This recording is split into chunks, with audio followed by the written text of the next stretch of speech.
Okay, so what are the reasons do we have for growing our social media following?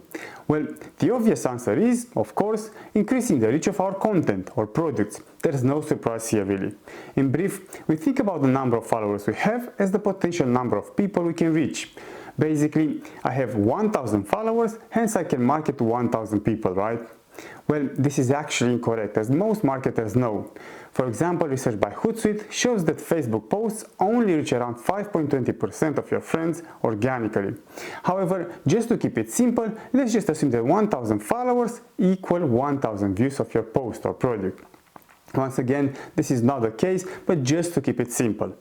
The interesting thing though is that plenty of research shows that in reality your product reaches far more people than your 1000 social media friends. Let's start by having a closer look at how social connections work.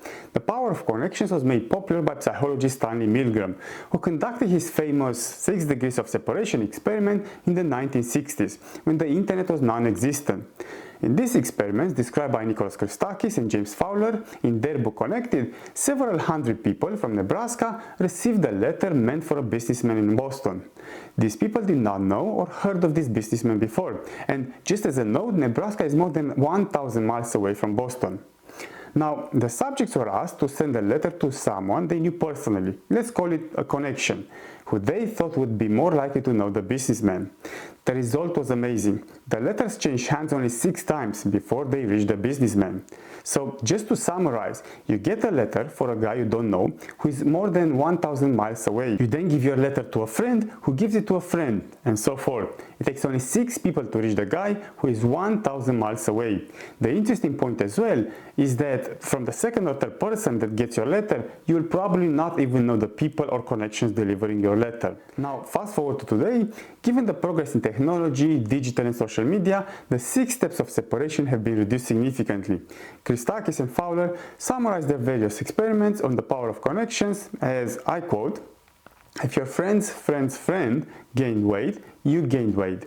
If your friend's friend's friend stopped smoking, you stopped smoking. If your friend's friend's friend became happy, you become happy." They even packaged these findings into a principle called the 3 degrees of influence to conclude that everything we do influences people in our first, second and even third level of connection.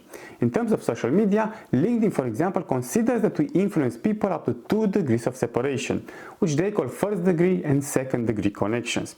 Just consider job advertising on LinkedIn, for example. We all receive LinkedIn messages from recruiters who promote various job vacancies. If you think a bit about it though, most often you don't actually meet or know these people. And yet, most often, the second degree connections will get us our next job. This is exactly what Stanford psychologist Mark Granovetter found when he studied people who changed jobs. He wanted to understand how often job seekers have seen the person that helped them land a job. The assumption was that the more times you see the person, the closer you are connected. Granovetter was surprised to find that only 17% of the people actually met the connection often, 55% occasionally, and 28% rarely met the person. This study clearly points out the real power of second and third degrees connections. Christakis and Fowler carried out another great study, which once again confirms the influence of second and third degree connections. They looked at 3 piano teachers and how they were getting new clients in Tempe, Arizona. They found that the piano teachers acquired customers by word of mouth most of the time. However, most importantly, 38% of the recommendations came from people who were 3 connections away from the teachers. So just think about it. 38% of their business leads were coming from the teachers, friends. So, going back to our conversation on social media, you should now understand the much higher reach of your message beyond your 1000 connections. Add up their friends and the friends of their friends, and suddenly your reach is significantly higher than 1000 followers. Another great observation that Christakis and Fowler made following an experiment was that as your family and friends become better connected, you also become better connected. What this means is, and this is super important, the type of followers you have really really does matter. For example, in the previous session we discussed buying fake followers for social proof purposes. However, while I'm not against this strategy as an initial growth hacking step, I often had to stop clients from purchasing even more fake followers. Basically, once they started to see a large number of followers, some of the clients wanted more. But let's go back to Milgram's pedestrian experiment. Another brilliant finding was that when the fake group had 5 people, almost the same number of people looked up as when the group had 15 people. So what does this mean?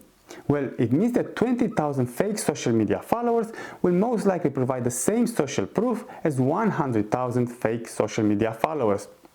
It makes no sense to purchase more fake followers after reaching your goal of social proof. More fake followers will add no further value to your business. We're stopping here, but we will continue the conversation in the next session. Thank you for watching.